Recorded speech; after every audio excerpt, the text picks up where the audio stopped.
Dios no se cansa de perdonar. ¿Y nosotros? Dios no se cansa de perdonar. ¿Y nosotros? A pesar de repetir el pecado, debemos volver al Señor. El perdón es la cumbre de la oración cristiana. Perdón, cumbre de la oración cristiana. Fijaros qué simple y qué grandeza. Cómo nos complicamos a veces con oraciones y venga oraciones. Y el perdón, que es la cumbre de la oración, ¿dónde lo tienes? ¿Lo tienes fuera de tus bolsillos o de tu corazón? El perdón da testimonio de que en nuestro mundo el amor es más fuerte que el pecado.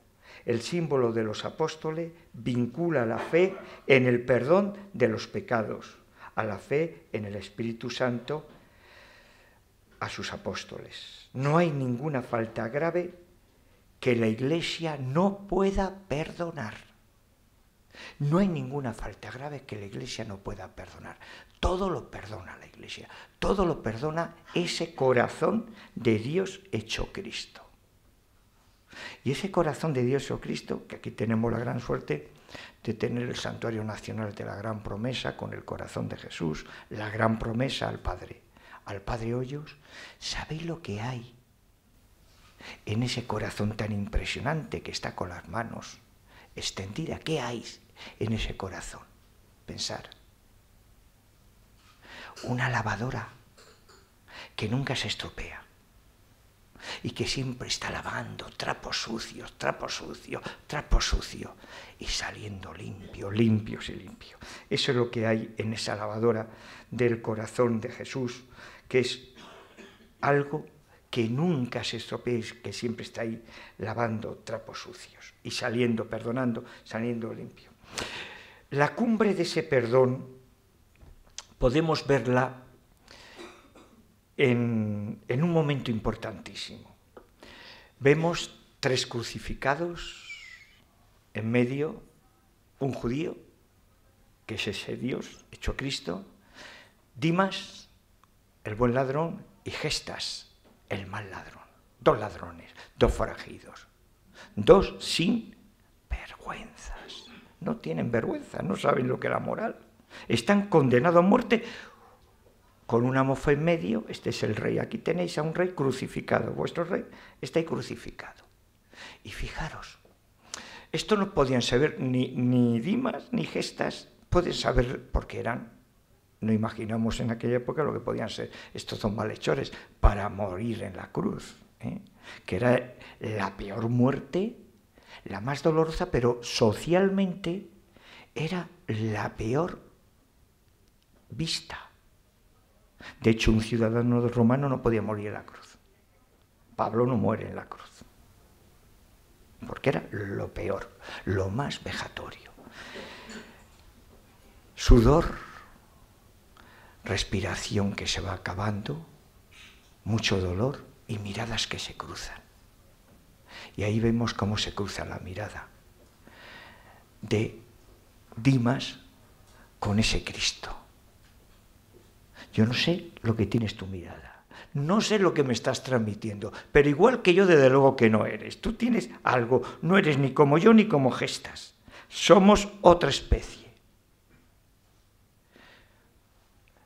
No sé si será cierto o no será cierto, pero acuérdate cuando estés en ese paraíso. Y fijaros, es el primer, con palabras actuales, el primer santo beatificado por el propio Dios hecho Cristo Jesús.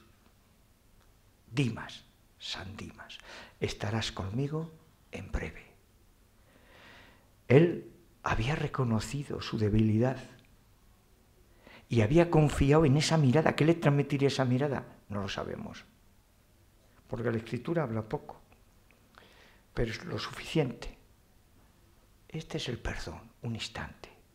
¿Y de Gestas? Pues Gestas no quiere saber nada, se autocondena él mismo. Él no se perdona a sí mismo, él mismo se condena.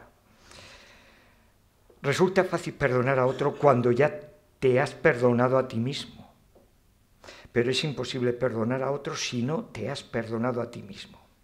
El proceso de perdonar empieza en tu propio corazón. Algunos se niegan a ser perdonados.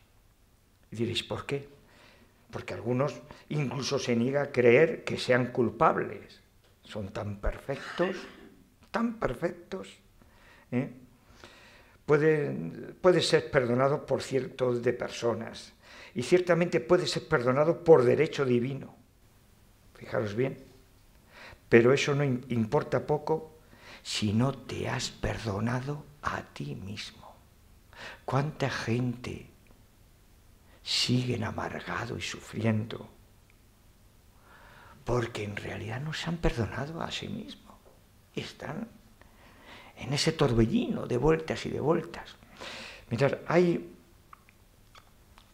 una persona muy amigo de mi padre, de mi familia, que está en vía de beatificación, el padre Alfonso Payán, jesuita, que está enterrado en la iglesia del Sagrado Corazón de Jesús de Granada, que hace poco los sacerdotes que hay aquí estuvimos en Granada y fuimos a visitar su tumba. Fuimos a rezar a este mártir. Y este Alfonso Payán, sevillano, con mucha gracia, muy amigo de mi padre, de los Luises. Mi padre pensaba que tenía 15 años cuando entró a los Luises, y el padre Payán estaba entonces de director de los Luises. En el mes de agosto del año 1936 le avisan que tiene que ir a dar unos ejercicios espirituales, como buen jesuita, claro, a Almería. Y Alfonso Payán coge, hace su maleta y se marcha a Almería. En Almería, de improviso, le detienen. ¿Por qué? Por el simplemente hecho de ser sacerdote. Simplemente el hecho de ser sacerdote. Y le llevan a un barco que estaba en la bahía, un barco prisión. Y allí, pasan los días que pasan, al final le toca, le sacan y le llevan a fusilar en los pozos de Almería, donde han salido un montón de mártires. ¿Qué hace Alfonso Payán antes de que le fusilaran? Con un Mauser cargado de 5 balas. Perdonó al piquete. ¿Que tendría miedo? Somos humanos, lo ha tenido hasta Dios, Cristo. ¿Tendría miedo? Por supuesto. Perdonó. Pero no solo perdonó, sino que dio una pequeña homilía. Y de aquellos que iban a dispararle con ese Mauser a pocos metros para que la bala no fallara y fuera directa al objetivo, 2 tiraron los fusiles. Hemos matado a muchos. A este no le matamos, lo tiraron. ¿Qué ocurre ahí? Pensar, ¿qué ocurre ahí con estos 2? ¿Se dan cuenta ellos mismos en su interior, en su corazón, fijaros, en su corazón, que lo que iban a hacer era una auténtica barbaridad contra un inocente? Por tanto, el primer axioma del perdón viene desde dentro. Estos 2 que estaban en el piquete, desde dentro le viene el decir, el no. Es algo que debes hacer para ti mismo antes de poder ofrecérselo a los demás. Fijaros, debajo de las montañas de excrementos, debajo de la montaña de excrementos siempre hay hierbas. Tómate a ti mismo con todas tus contradicciones. En esto consiste el camino de curación. Y debajo de esa montaña de excrementos, que hay hierba, había un rey Y ese rey, que había hecho un gran estado, había unido todas las tribus de aquel Israel, estaba en esos excrementos. Y había, además, creado una estirpe de reyes del tronco de Yesé, de donde procede la Virgen, San José, el Señor, Juan el Bautista, Santa Ana, San Joaquín, el rey David. Y el rey David, que fue ungido, pues ya sabéis que en el pueblo de Israel los reyes no se le coronaba, ni se le proclamaba como se proclama en España, en Castilla y Aragón, proclamaban reyes, se le ungía.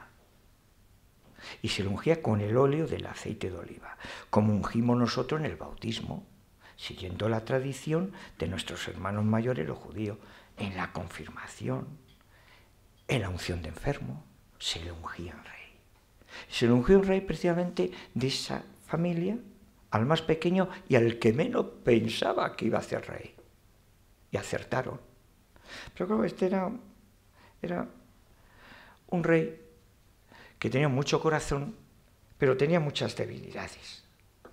Y se enamoró precisamente de amores prohibidos. ¿Quién no hemos tenido amores prohibidos? Nadie. Todos hemos tenido, por lo menos en pensamiento, a veces en obras también, amores prohibidos. Y se enamora, precisamente se va a enamorar de Betsabé, que era mujer de su mejor general, de Urías.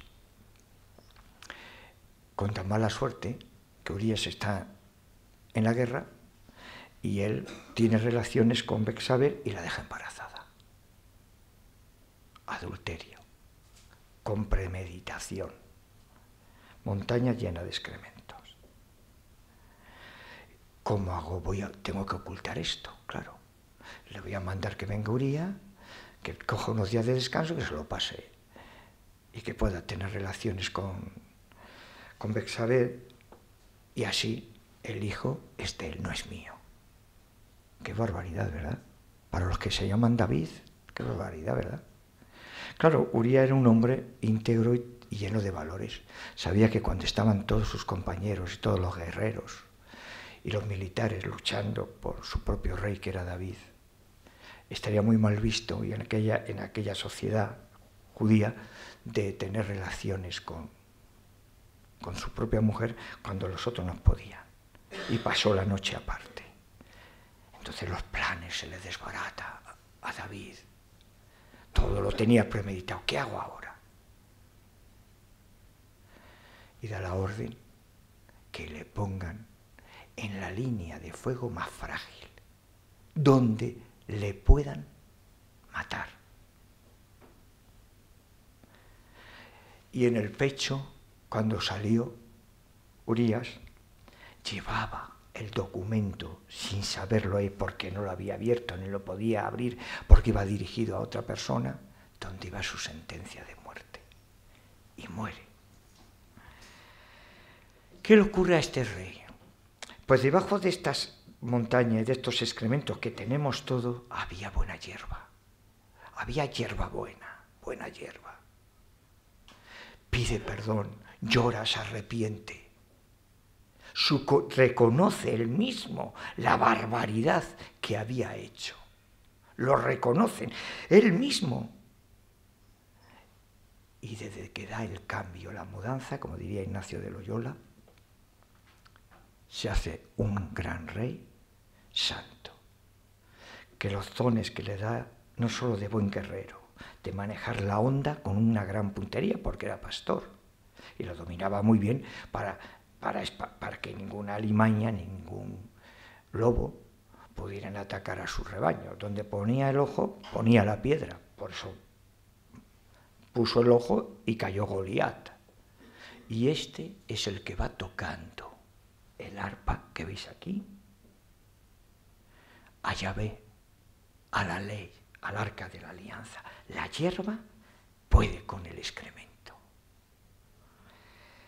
Jesús no nos dijo que negáramos nuestros miedos, nos enseñó a atravesarlo. No piense que él no conocía la tentación. ni la duda. Pasó 40 días en el desierto y gritó en la cruz, ¿por qué me has abandonado? Imagináis el Hijo de Dios, hecho Cristo, en la propia cruz gritándole al Padre, ¿por qué me estás abandonando? ¿Por qué me has abandonado? Si ya no puedo más, si ya no tengo más sangre, he echado toda la que tenía dentro, he echado.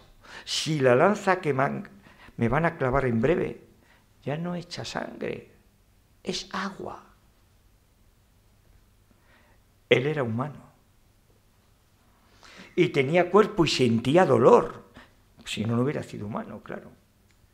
Hubiera sido una imperfección y una contradicción divina. Y las reglas divinas nunca se las puede saltar ese Dios creador de todo. No puede decir que no conociera las profundidades del sufrimiento, las conoció este Cristo. Pero frente a todo esto, fijaros bien, eligió amar y perdonar. Por eso es maestro este Dios hecho Cristo en amar y perdonar, en perdonar y en amar. ¿Somos nosotros maestros en amar y perdonar? Porque claro, si somos solo maestros en amar y no en perdonar, es una mesa de dos patas. En una pata, ¿qué pasa? Se cae de repente. Y si eres maestro en perdonar y no amas, ahí ya entran los intereses.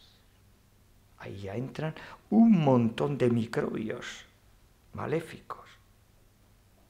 El equilibrio en este amar y perdonar que eligió Cristo es el corazón de Jesús. Fijaros, el corazón de Jesús. Todos los corazones de Jesús, yo conozco un montón de ellos. Los jesuitas tienen en todas sus iglesias el corazón de Jesús. Los jesuitas. No hay dos iguales, pero todos son iguales en una cosa. Todos tienen la misma cosa. Que el corazón, ese músculo, no lo llevan escondido entre la ropa. No lo lleva que apenas se le ve. Es el centro de la iconografía del corazón de Jesús, el corazón. ¿Por qué es el centro el corazón? Porque todo lo bueno y malo viene de ese interior, de ese músculo, de ese corazón. Los judíos pensaban que el mal venía del exterior.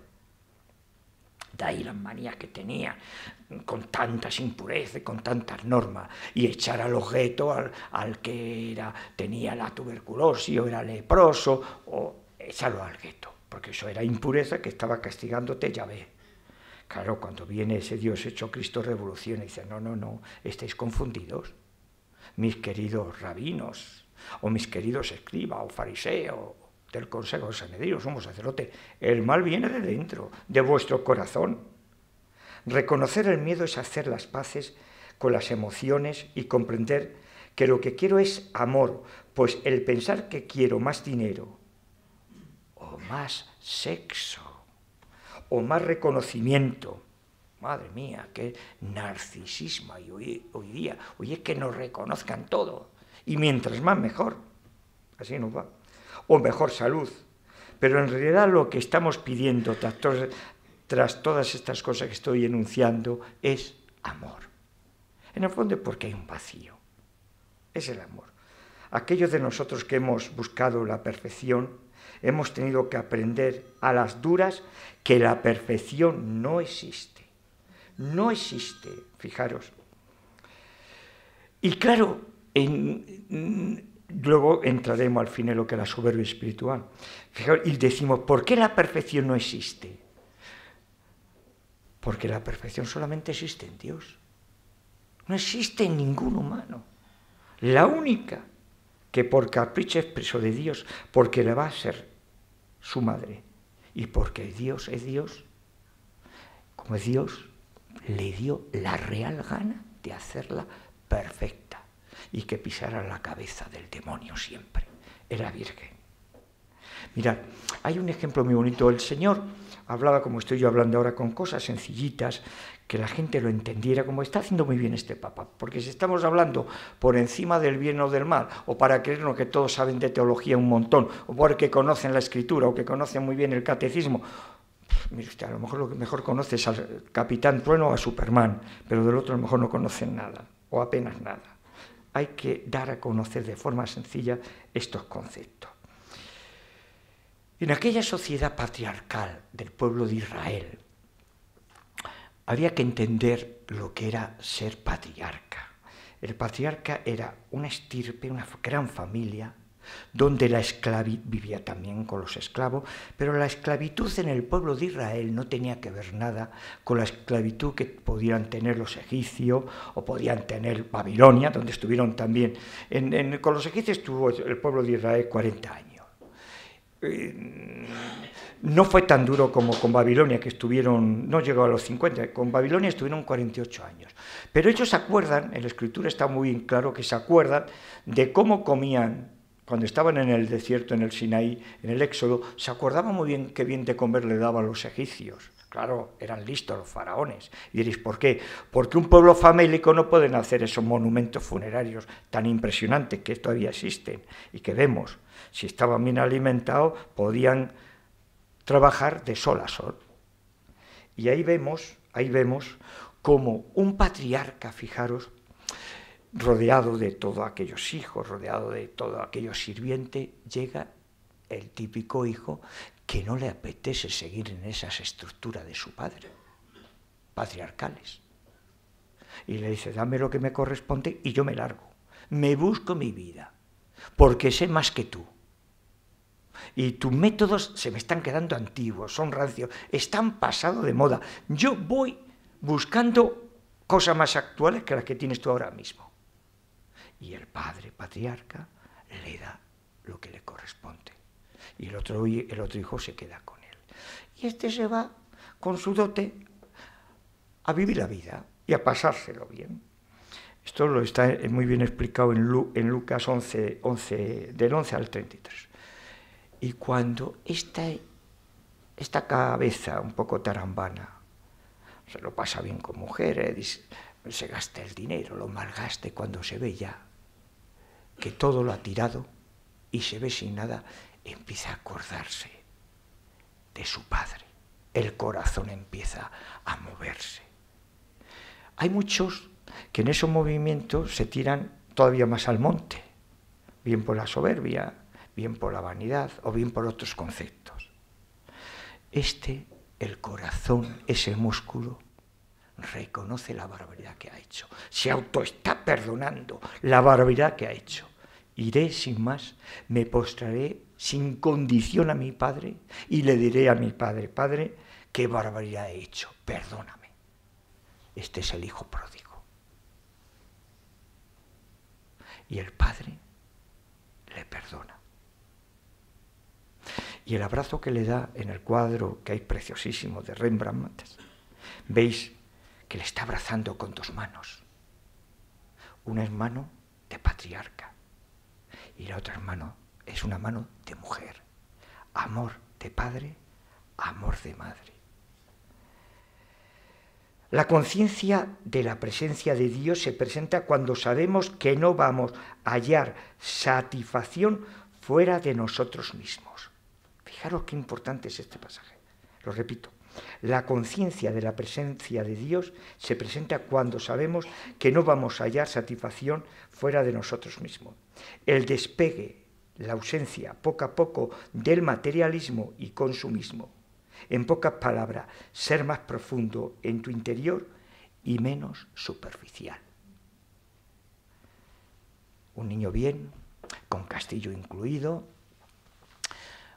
apellidos nobiliarios, títulos, militar, triunfando, pero fracasando, porque en realidad fue un fracasado. Se va a estudiar a la universidad más pijotera que había en aquella época en Europa, la Sorbona. Allí se va. Y tenía ya 30 y algo años, muy mayor. Allí se va. Porque le habían pegado un chupinazo defendiendo unos ideales que luego no se cumplieron, del reino de Navarra. Unos ideales en gran parte llenos de valores, pero también tenían fanatismo. También tenían fanatismo. ¿Y qué le ocurre a este, llamado Ignacio de Loyola, de la casa de Loyola? Que cuando se va a estudiar a esa universidad tan pijotera como era la Sorbona de París, ahí se encuentra con un montón también de niños bien que compartían muchos ideales parecidos, entre ellos, entre esos ideales parecidos que procedían de una misma estirpe, aristócratas con castillos y con posiciones económicas, y el que no tenía esa estirpe, era inmensamente rico, como era, por ejemplo, la familia de Fabro, que le ha hecho de forma súbita santo el Papa Francisco, hace poco tiempo. Y allí Ignacio machaca a todos estos niños bien vividores, que se lo juerguista, porque eran hijos de sus tiempos. No vamos a inventarnos la historia o hacer la novela que no es. ¿De qué le sirve al hombre ganar todo el mundo si pierde su alma? Y lo machaca, y lo machaca, y lo machaca.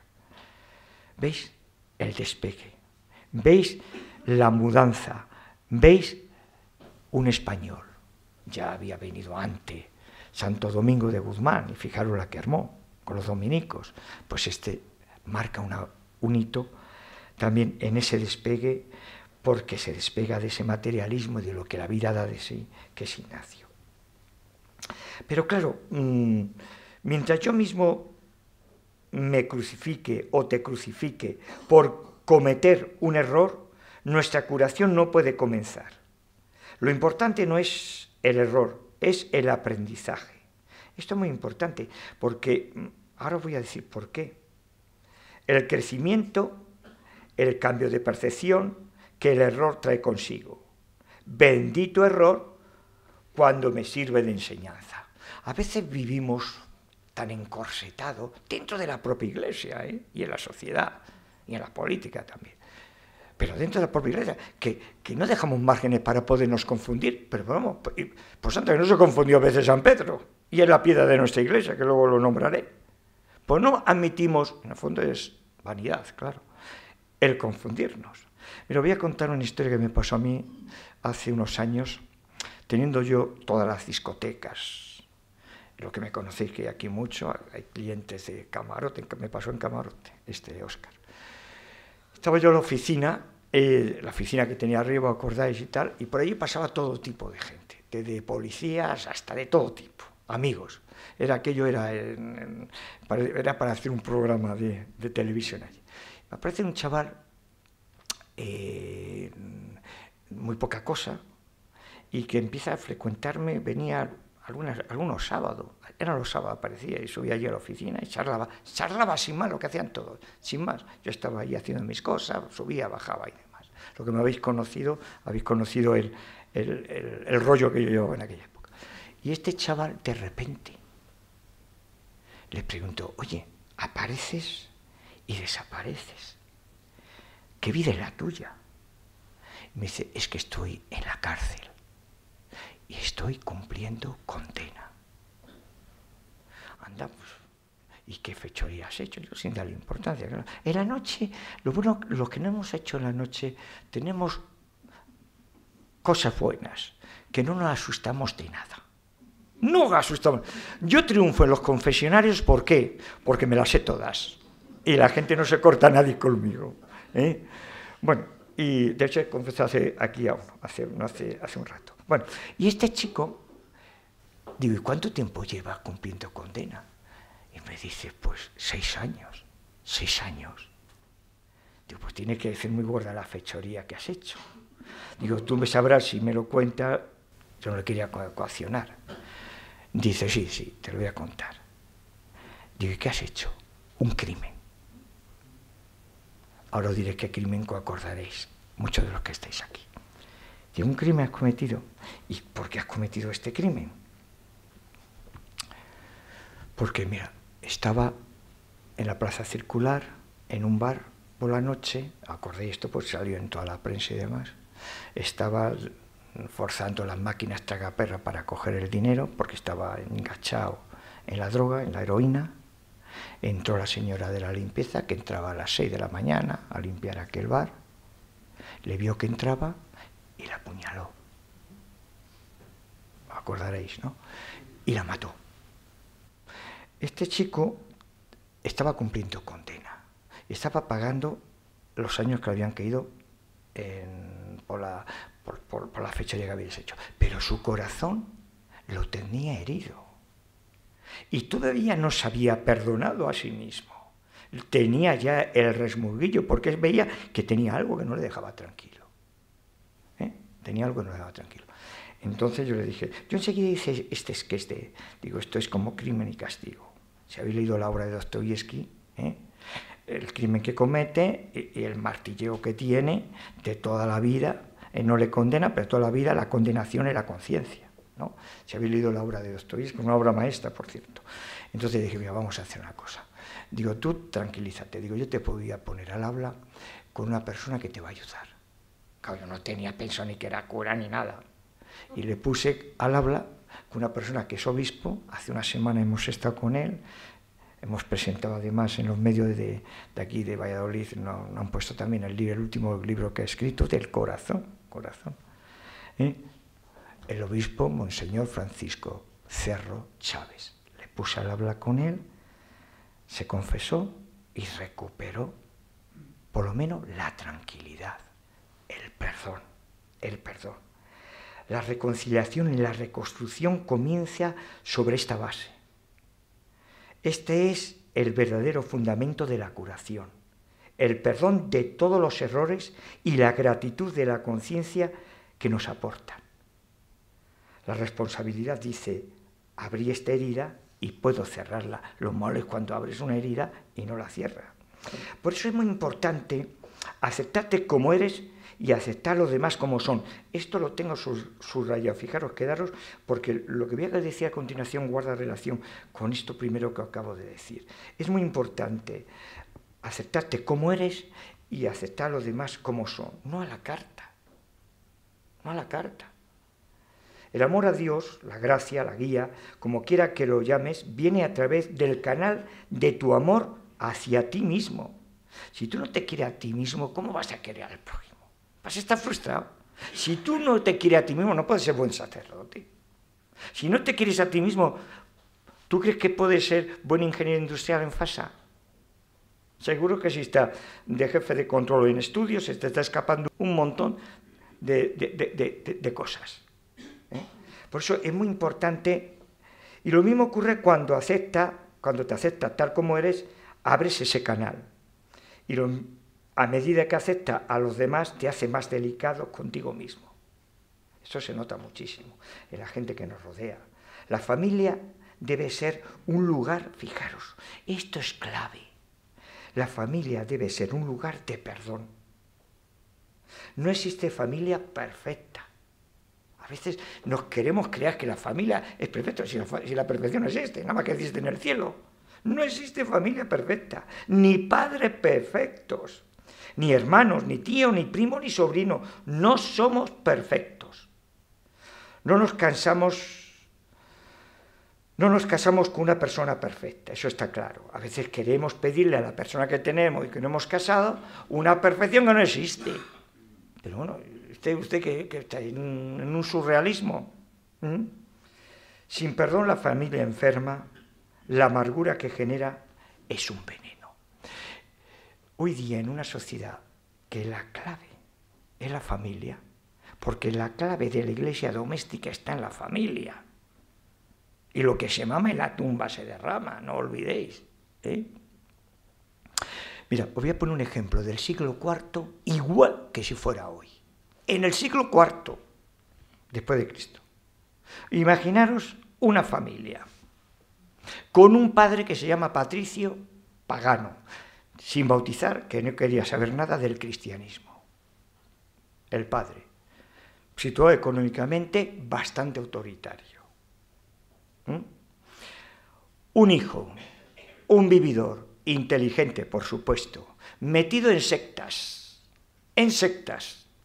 los maniqueos estaban metidos, y encima con un hijo natural, que había tenido con una chica muy guapa que le encantaba, y tenía un hijo, Deodato. ¿Qué pinta una madre, Mónica, que es bautizada y es cristiana? En esa familia, con un marido pagano, con un hijo metido en secta sin bautizar, por supuesto, y con un nieto de una mujer que Mónica no podía conocer, ni se imaginaba. No imaginaba que conociera a Deodato, no lo sabemos, pero no imaginaba que lo conociera. Pues fijaros, hasta ahora esto puede existir en esta familia. La conversión que hay en esa familia de Agustín de Hipona es el corazón de Mónica, de Santa Mónica. Santa Mónica, en los estudios que yo he hecho sobre Agustín, no hay ninguna cosa que indique que Agustín viera a su padre faltarle respeto a Mónica o pegarla, o con señales de violencia, que era muy normal en aquella época, lo que estoy diciendo. Eso Agustín lo dice. Pues Mónica, que era puro corazón, no tenía intelecto, ni falta que le hacía. ¿Qué intelecto podía tener? Y es doctora de la Iglesia, Teresita de Niño Jesús. El intelecto de Teresita de Niño Jesús no está en obras que pudiera dejar escritas, como los padres de la Iglesia o Agustín de Hipona. En su vida, en su trayectoria de 25 años que vivió, por eso es doctora. Y este corazón hace que Patricio se bautice y deje el paganismo. Que Agustín de Hipona conozca a Ambrosio, arzobispo de Milán, San Ambrosio, que era jefe de la policía de Milán y fue nombrado, porque en aquella época se nombraba, en el siglo IV, mucha gente, este papa de hecho ha nombrado a algunos cardenales también por el artículo del señalamiento de dedo, y no ha hecho nada raro y nada normal, sino retomar tradiciones de la Iglesia. San Ambrosio era jefe de la policía de Milán y fue nombrado de forma súbita arzobispo, y es el que bautiza a Agustín. Deodato murió, el hijo murió con 15 años. Los documentos que se conservan, si el hijo de Agustín hubiera vivido, hubiera sido todavía más grande que el padre. Y diréis, ¿por qué? Porque había heredado la inteligencia del padre, pero había heredado el corazón de la madre, Deodato. Fijaros. Y Agustín fue arzobispo de Hipona y uno de los grandes intelectuales y de los grandes santos que tiene nuestra familia. ¿Veis? Una familia, un corazón lo que puedes. A veces nos vamos, un corazón. Se debe estar dispuesto a aprender y a compartir procesos que duran toda una vida. Haz a los demás lo que te gustaría que ellos te hicieran a ti. Decía Martin Buber. Martin Buber es un judío que nació en Viena en el año 1878 y murió en Jerusalén en el año 1965. Y decía, Dios no existe en ti o en mí, sino donde lo encontramos. Puede chocar, ¿verdad? Dios no existe en ti o en mí, sino donde lo encontramos. Choca, ¿verdad? Claro, aquí se refería, este judío Martin Buber, se refería a la existencia de Dios que puede encontrarse en la vida diaria. ¿Cuántas personas encuentran a Dios en la vida diaria? Y a lo mejor han pisado una iglesia, a lo mejor luego sí. Este judío filósofo que impuso un nuevo humanismo apoyó siempre el diálogo entre judíos y árabes. Mirad, que le van a hacer santo. Óscar Romero, que fue arzobispo del Salvador, célebre por sus predicaciones en defensa de los derechos humanos, de los débiles y de los pobres, decía,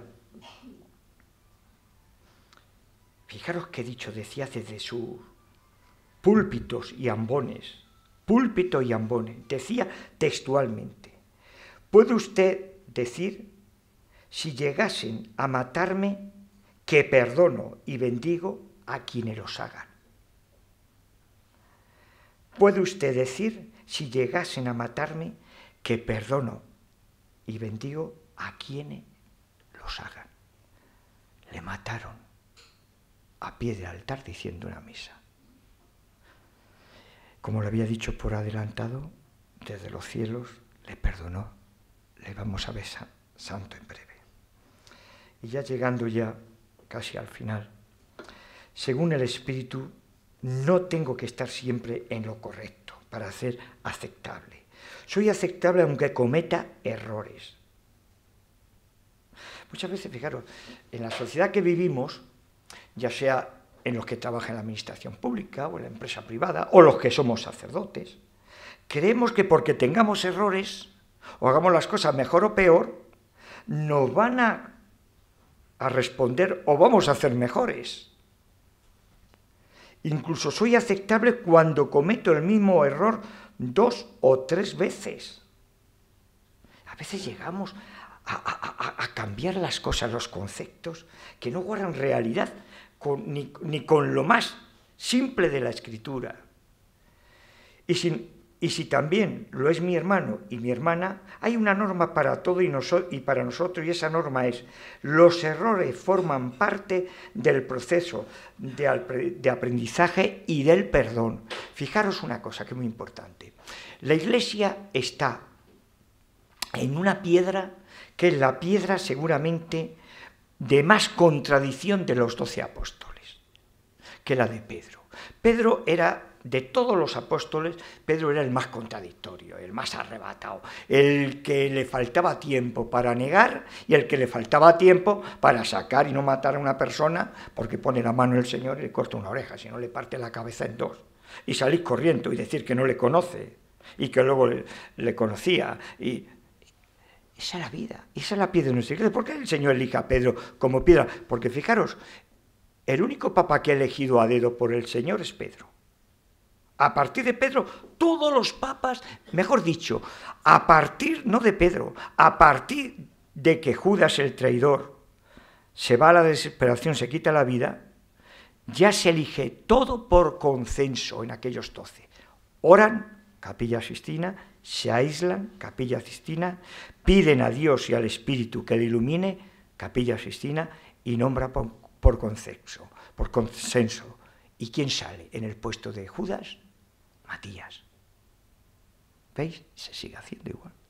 El primer papa, a dedo, tú eres la piedra. Y en esta piedra edifico mi iglesia. ¿Por qué dice el Señor también eres piedra y no dice eres roca? ¿No habéis pensado? ¿Por qué dice piedra? Cefas es piedra, no es roca. Porque la piedra tiene movimiento y no es corrosiva, no se corre una piedra, tiene movimiento. Las piedras que tiraba el rey David con su honda acertaba la primera. Está siempre, la iglesia es una cosa en movimiento, lanzada hacia el futuro. Y la roca está fija, quieta, y se va corroyendo con las nieblas, con las ventiscas, con el agua, con el salitre. La iglesia es piedra siempre en movimiento. El corazón, por eso es importantísimo este último pasaje. El corazón se abre cuando nos aceptamos, como he dicho, a nosotros mismos, con todas nuestras contradicciones, con todas nuestras cargas, con todas nuestras luchas. El corazón se abre cuando aceptamos personas con todas sus pruebas y tribulaciones. Y el corazón se abre cuando se abre de manera simple. A veces que pensamos que el corazón se tiene que abrir. Usted es lo que no tiene es corazón, usted lo que tiene es un hachazo mental que tiene que ponerse en orden la cabeza, claro. ¿Cómo hay que abrir el corazón? Como se lo abre un niño, como si fuéramos un niño herido. El corazón es un músculo espiritual, esto es muy importante tenerlo en cuenta, y se abre y se cierra, y cuanto más se trabaja, más se fortalece. Mira, hay un ejemplo aquí, ya para terminar, importantísimo. Año 44, Guerra Mundial, las barbaridades de Hitler, Polonia, el campo de concentración de Auschwitz, y allí se escapa un preso de un barracón. Y tenían como norma, si no aparecía, las personas más cercanas de donde estaba ese preso, al número de ese preso, eran llevarle a la muerte. Y el preso no apareció. Entonces cogen y llevan y los números más cercanos los cogen y los llaman para llevar a la muerte. Y en ese grupo había un padre de familia de 43 años, con mujer, con hijos, que arranca a llorar. Que por favor no le mataran. Porque ¿qué iba a hacer de su mujer, de sus hijos? Fijaros en aquel infierno demoníaco que fue aquello, aquella barbaridad. Y de repente, una persona que nadie sabía que era sacerdote, que tenía el músculo del corazón muy bien musculado, se levanta, simplemente con levantarse ya era suficiente para que te pegaran un tiro, según las normas que tenía aquel campo de concentración, de exterminio. Se levanta y pide permiso entregar su vida por el que estaba llorando, desesperado, pidiendo clemencia por no dejar a mujer y a hijos. Y se lo admiten. Y se lo admiten. Este era Maximiliano Kolbe, santo entre los santos. A los 3 días, todo el grupo lo cogen, lo meten en una especie de barracones. ¿Y cómo lo mataban? Poniéndole una inyección en los brazos de cianuro potásico, de cianuro. Y murió, entregando la vida por el otro. Fijaros qué bien tenía el corazón. Cuando fueron ya a quemarle, porque luego los quemaban, no perdían tiempo en enterrarle, se lo encontraron todavía que tenía algo de vida. Estaba retrepado San Maximiliano en la pared de aquel barracón sucio, inmundo, completamente limpio, pulcrísimo y con una mirada serena. El orgullo espiritual es pensar que estás más avanzado en el camino que los demás. Esto está muy metido en nuestra sociedad y está también muy metido en la Iglesia. Aunque fuera verdad, no te sería útil hablar de ello. Lo que te sirve es la humildad. No tienes capacidad de determinar correctamente el progreso espiritual de cualquier persona. Primero, porque no tiene medida. Y es algo que el que mejor lo conoce es Dios, no tú.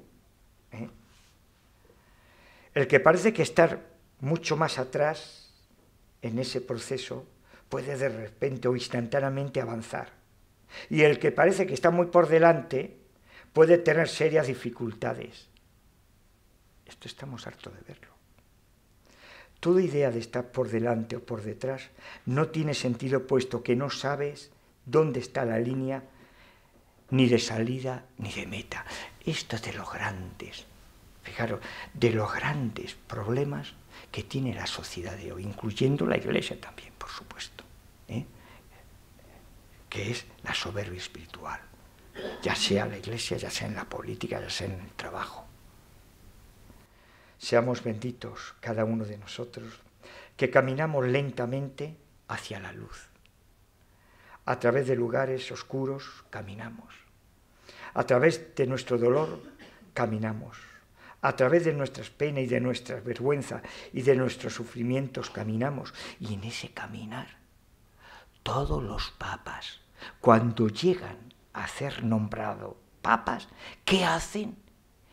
Pedir perdón por sus propios pecados y por lo de toda la Iglesia, porque aquí nadie se salva, ni yo ni vosotros. Perdona nuestras ofensas, como nosotros también perdonamos a los que nos ofenden. He dicho.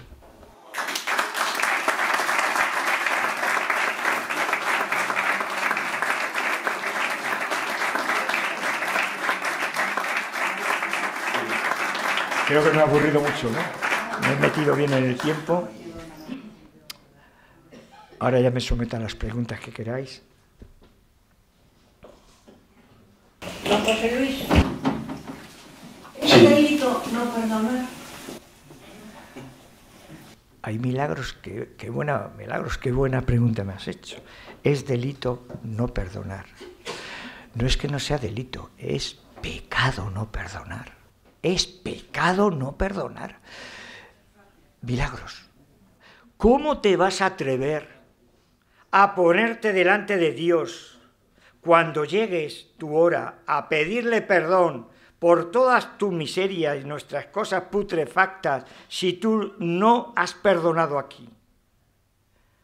¿Puedes tener valor de ponerte ante ese trono celestial a pedir perdón sin haber perdonado aquí? Mira, yo tenía una tía mía, mi tita Emilia, me ha venido a la cabeza esto, murió, que me tocó, la soltera, religiosísima, comerse los santos, fue de todo, catequista, una mujer desde que no salía de la parroquia, hermana de mi madre.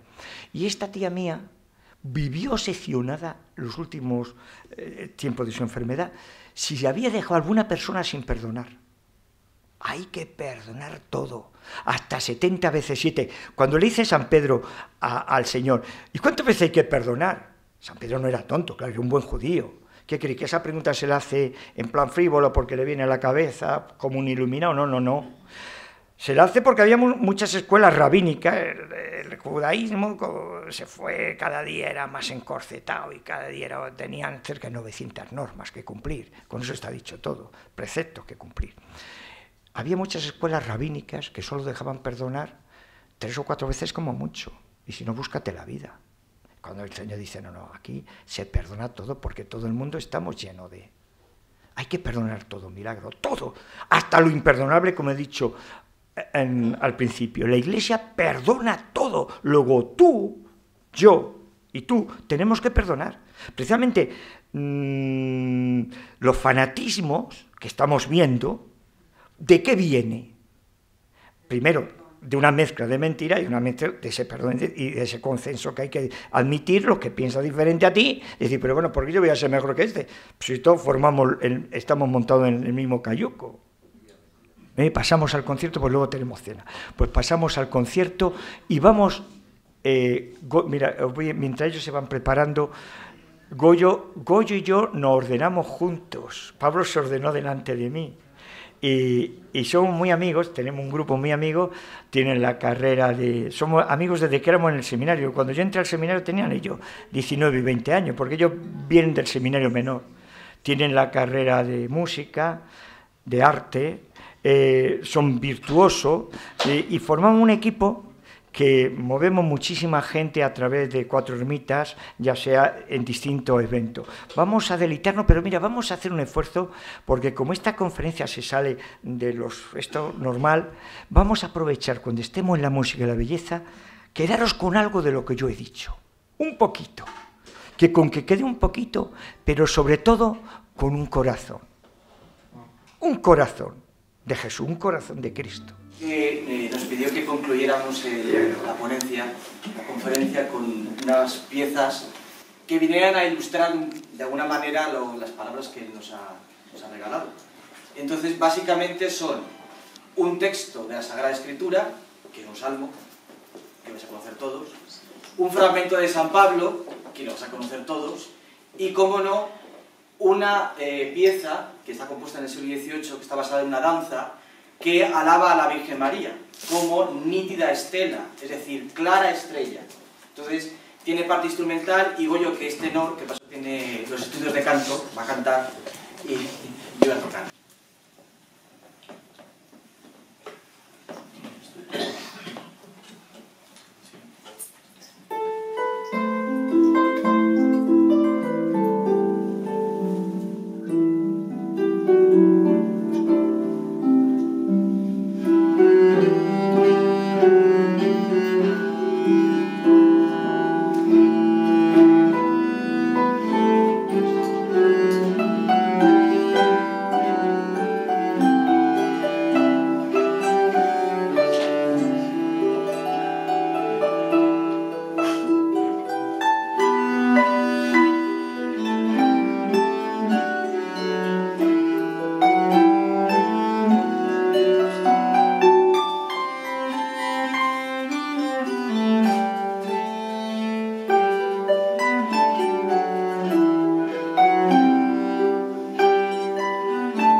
texto está en latín, pero se entiende fácilmente. Dice: nítida estela alma puella, ques florum flos, o mater pia Virgo María, ora pro nobis. Nítida estela es clara estrella, alma de niña, tú eres la flor de las flores. Oh Madre piadosa, Virgen María, ruega por nosotros. Está basado en una danza del siglo XVIII.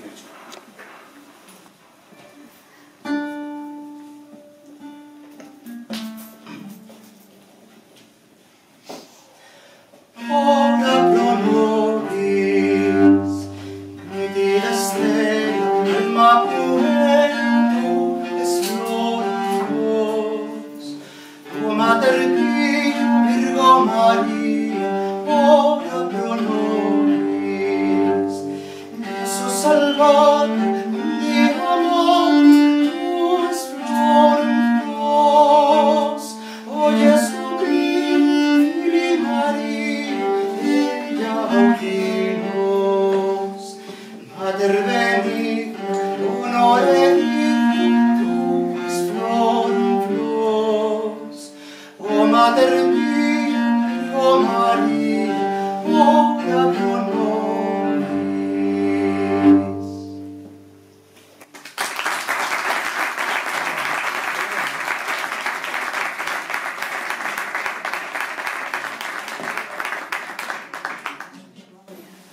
Y por último, un texto que está tomado de San Pablo. José Luis ha hecho alusión a San Pablo, por supuesto. Es el gran santo de los gentiles y el gran traductor del mensaje del Evangelio al hombre de su tiempo.